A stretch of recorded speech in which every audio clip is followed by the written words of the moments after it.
سارے فرشتے سجدے میں گر گئے۔ کس کو سجدہ کیا؟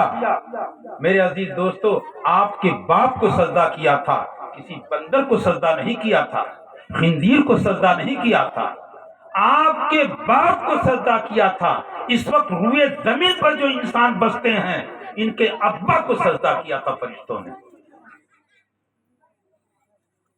ہاں، ایک بغل میں وہی کانٹا تھا، اللہ تبارک تعالیٰ نے ایسا انتظام کیا کہ ظاہر کر دیا۔ اللہ تعالیٰ نے کہہ دیا کہ دیکھو یہی ایک کانٹا ہے۔ ابا واستکبر وکان من الکافرین، اس نے سجدے سے انکار کیا اور بڑے بننے کے چکر میں پڑا، اور پہلے ہی سے کچھ پاگل پنا اس کے اندر تھا، یہ نہیں کہ اسی وقت ہوا، وہ پہلے سے پاگل پنا تھا، اللہ تعالیٰ کے علم میں تھا کہ یہ ہے مکمل پاگل۔ ضرورت ہے، یہ جو ہماری دنیا ہے اس میں کچھ ایسے پاگلوں کی بھی ضرورت ہے۔ آپ یہ سوچیں کہ ایسا کیسے ہو گیا اچانک؟ اتنی خوبصورت داستان ہماری چل رہی تھی، اس میں یہ کانٹا کہاں سے آ گیا؟ ابھی مولانا اتنا شاندار چھیڑے ہوئے تھے، آدم آدم آدم، اور یہ کہاں سے پاگل آ کے بغل میں بیٹھ گیا؟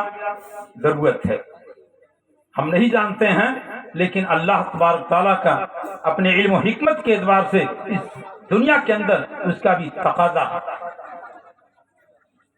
میرے عزیز دوستو، ہم نے آپ کے سامنے یہ رکھا ہے، آپ کا شجر نسب یقیناً ہم کو بیان کرنا، ہم کو تو آپ کا تذکرہ کرنا ہے، لیکن ساتھ ہی ساتھ ایک بات آپ سمجھ لیں کہ اللہ تبارک تعالیٰ نے پیدا کیا آدم کو تو پینے کی چیز نہیں دیا، اس کا تذکرہ بھی نہیں ہو رہا، کھانے کی چیز نہیں دیا، اس کا تذکرہ نہیں ہو رہا، حالانکہ یہ چیز بھی کب نہیں دیا تھا، اتنا دیا تھا کہ ابھی میں تذکرہ کر رہا ہوں آپ کے سامنے۔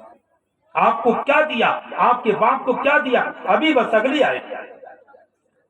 لیکن اللہ تبارک تعالیٰ نے جس چیز کا تذکرہ کیا وہ علم آدم الاسماء کلھا، کہ آدم کو سارے علوم دیے، ساری چیزوں کا علم دیا۔ اس دنیا میں آپ کسی چیز کو ہرگز نہ کبھی طے کریں کہ اس کو جاننے کی ضرورت نہیں، علم شیء بہتر از جہل شیء، ہر چیز کو جان لینا بہتر ہے اس سے جاہل رہنے سے۔ اور مسجود ملائکہ جو بنایا،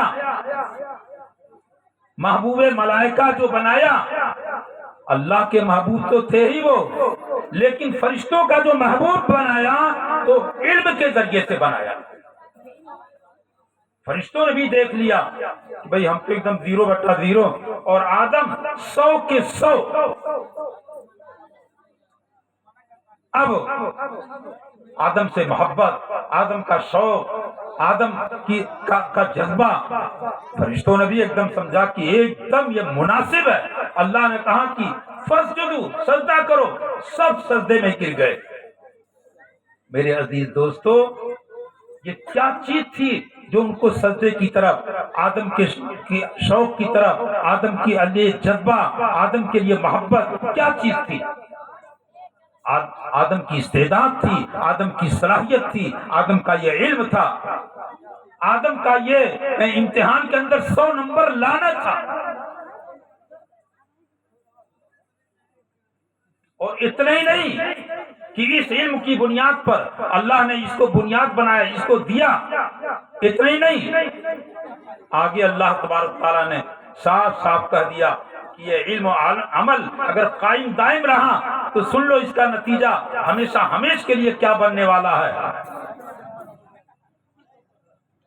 وَقُلْنَا يَا آدَمُ اسْكُنْ أَنْتَ وَزَوْجُكَ الْجَنَّةَ، اے آدم آپ اور آپ کی اہلیہ دونوں جنت میں رہو، اسکن، سکون کے ساتھ رہو، اطمینان کے ساتھ رہو، وَكُلَا مِنْهَا رَغَدًا حَيْثُ شِئْتُمَا، جہاں چاہو جو چاہو کھاؤ، بے شمار نعمتیں، بے انتہا نعمتیں۔